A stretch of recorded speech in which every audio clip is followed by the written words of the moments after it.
Friends Liz and Paul on the nearby boat Onero took me with them in their dinghy with a reasonably strong outboard motor, unlike my little one, and we were trying to find the nearby village, but we did have a bit of a problem with the engine. The motor did decide to stop at one point.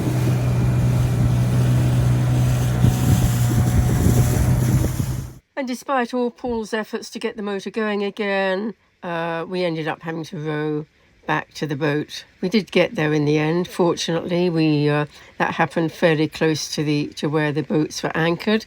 So we were lucky that despite a headwind and the tide against us, we did get back in time for a lovely sunset.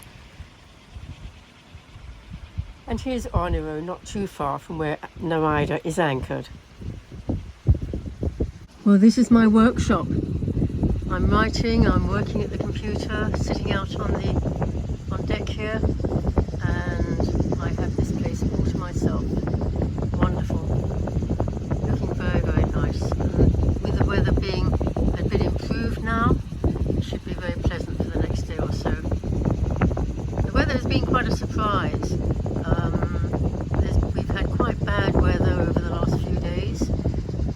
Improved now, and in fact I just went before Onero left.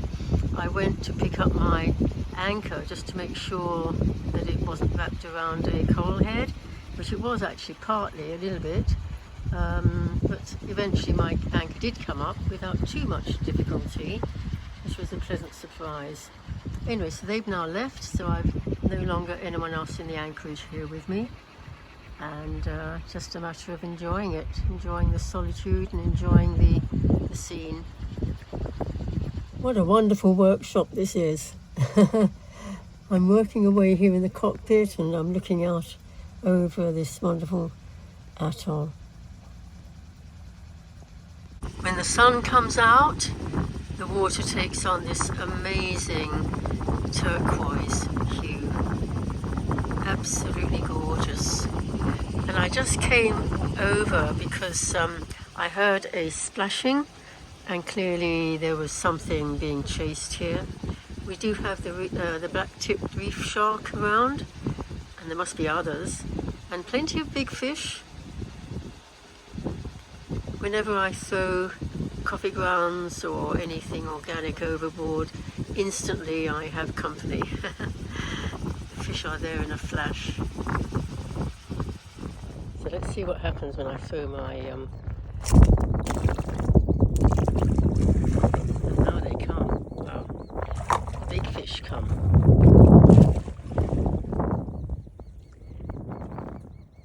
Looks like a barracuda, or is it a baby shark?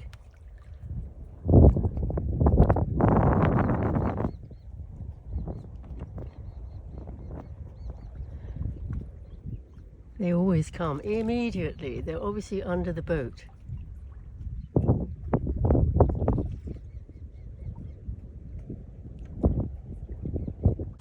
It's interesting that the wind has been reasonably consistent, and I've noticed very much that clearly the wind generator, the super wind, is doing a good job because my batteries are staying well up without my having to run the little generator. And there it is, whizzing around merrily. It's a very narrow band of land around the edge of the atoll here. Just over the, beyond those palm trees is the ocean.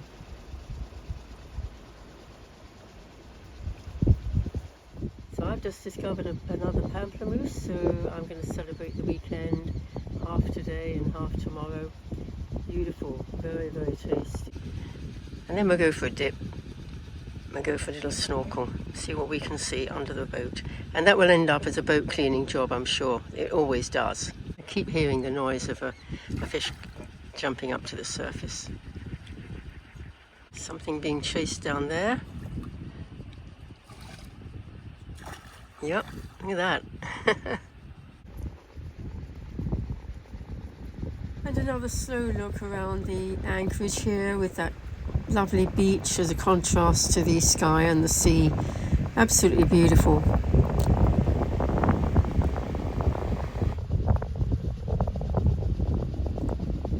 completely unspoiled.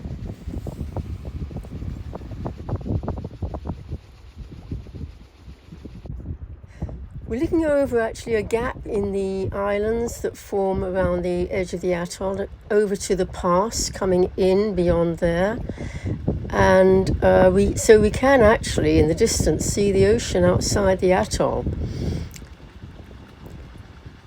It's quite low lying. We must be at low water in order to see land there rather than water. Very, very low. I actually have to rig up a rather nice parea that I have occasionally as a bit of a sunshade when the sun's really bright. Well, here I am hard at work in my study, office, workshop, call it what you like. What a wonderful place to be working. This is really, really lovely. So I'm at my computer and busy writing, or trying to. And in the meantime, watching a tern circling around the boat, making very typical high-pitched noises as it comes around. Lovely morning here, Sunday morning, having my coffee as well. Beautiful.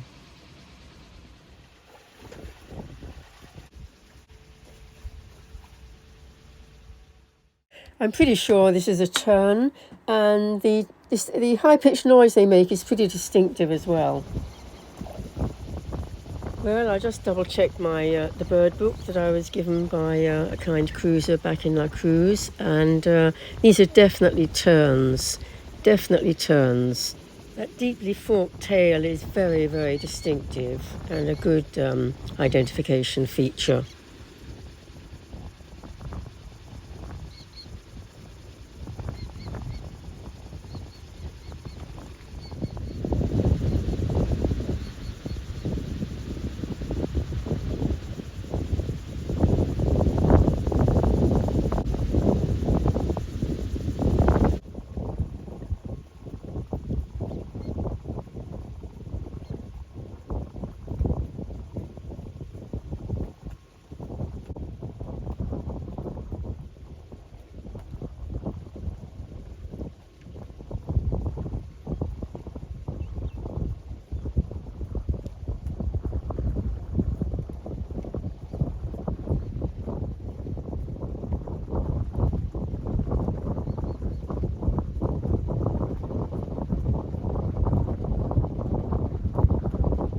It's very difficult to work while these birds are getting so excited about the fish nearby.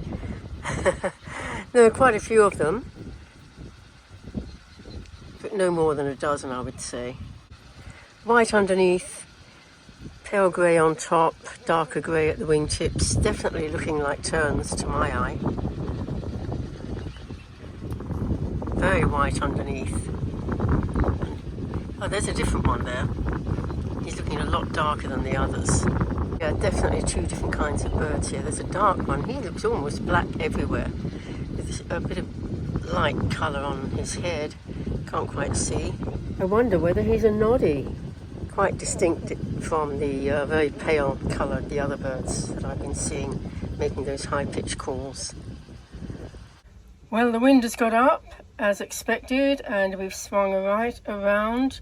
You can see that here the wind was from the south, here it was from the east, and now it's gone round to the north, and so we've moved right around. But you know, we're around our anchor, which is clearly holding, so there isn't a problem. It's just that we're being a bit of a bucking bronco at the moment. Here's where we are now. Our track is clearly shown in yellow. The purple pin is, I think, roughly where my anchor is, and the red pin is where I started off yesterday after I'd moved. So yeah, we're holding fine, but the weather has just got a little bit windy. I was going to move slightly northish, northwestish to Whakarava maybe today, but that clearly has had to change because the weather forecast changed, and we've clearly got a wind that would be dead on the nose if I were to try to move, and it's relatively strong, so we're going to have to move. I might have to wait till Wednesday when the wind dies completely down to almost nothing, if that forecast stays. So instead of looking over my bow to look at that view between the two little islands on the atoll here. You can see the waves on the far side crashing onto the beach there.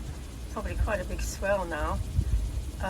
But we've got a bit, it's not too bad, but we are moving around quite a bit. And there are quite a few boats that have come in and they've taken refuge nearer the other more shallow entrance. Let's just have a look at those.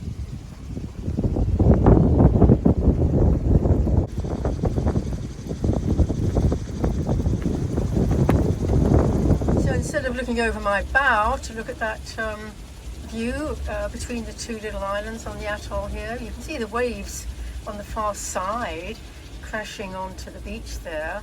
Probably quite a big swell now.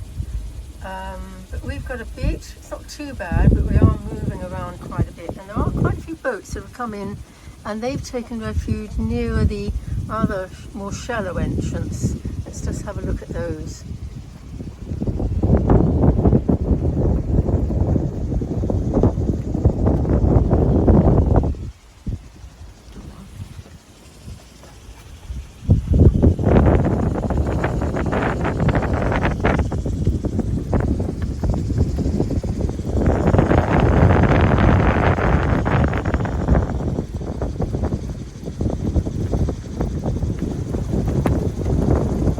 Calmed down a lot now this morning. Overnight we had some very heavy rain and brought quite a bit of wind with the odd gusts. But now we're back to blue skies and sunshine, which is very pleasant after we've had quite a few grey days of not very nice weather. So I'm thinking of moving on. The wind is dying down almost to nothing if the forecast is to be believed. So I thought we'd move on to Whakarava. I couldn't do that against a strong north wind because that's the direction we're going, roughly, northwest actually, but hopefully that will work out. I'm waiting till later today and it'll be an overnight passage because you have to get the timing in the passes to try and get an inflow rather than an outflow. Anyway, we'll see how that goes. That's quite complicated getting timing information. So here's the passage I wanted to make from Tahanea to Whakarava. I decided to go to the north end of Whakarava, a good over 80 mile journey, so overnight. And this was the wind early in the day on Wednesday, becoming much lighter by the evening. So it was looking as though it was going to be possible to motor, and then becoming by the next day, Thursday, very, very light.